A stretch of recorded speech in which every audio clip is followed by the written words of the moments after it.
இப்படி இருந்த பெஞ்ச் இப்படி மாறின கதையை தான் உங்க கூட நான் இப்ப ஷேர் பண்றேன். இதுதான் ரெஃபரன்ஸ் இமேஜ். இந்த பெஞ்சை நான் டிவி யூனிட்டா யூஸ் பண்ணிட்டு இருந்தேன். ஆனா பார்க்கவே பிளசண்டா இல்லைன்னு சொல்லிட்டு வீட்டுல கடந்த கார்ட்போர்ட் எல்லாம் எடுத்து ஆணி எடுத்து அடிச்சு இது மேல ஒரு வால்பேப்பரை ஒட்டி பார்த்தா நல்லாதான் இருந்தது. ஆனா சுருக்கமா இருந்தது.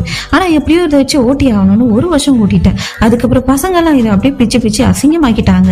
சரி, இதுக்கு மேல இதுக்கு ஒரு மேக் ஓவர் கொடுத்தே ஆகணும்னு நினைச்சிட்டு மீஷோல இந்த வால்பேப்பரை 114 ரூபாய்க்கு 2 குவான்டிட்டியில வாங்கினேன். இது போக இந்த உடன் வால்பேப்பரும் நான் வாங்கினேன். நம்மளோட பசங்களுக்கு ஸ்கூல்ல ப்ராஜெக்ட் கொடுக்குற கார்ட்போர்டு வந்து 2 ஃபுல் சைஸ் கார்ட்போர்டும் வாங்கிட்டு அதை வந்து ஃப்ரண்ட்ல ஏற்கனவே அடிச்சிருந்த கார்ட்போர்ட் மேல ஆணி அடிச்சு அதை அழகா கவர் பண்ணிட்டேன். இதுக்கு மேல இன்னும் கொஞ்சம் கார்ட்போர்ட் மிச்சம் இருந்தது. அதை அழகா அடக்கி நல்ல செலோடேப் போட்டு நம்ம அதுக்கு மேல ஒட்டிட்டு அதுக்குள்ள லைட் செட் பண்ணியாச்சு. லைட் செட் பண்ண பிறகு இப்படிதான் இருந்தது. அதுக்கப்புறமா நம்ம வாங்கின இந்த வால்பேப்பர் வச்சு இதை அழகுபடுத்தி பார்த்த அப்புறமா தான் தெரியுது, ஏன்னா நான் இதே மாதிரி ஃபர்னிச்சர் ஆன்லைன்ல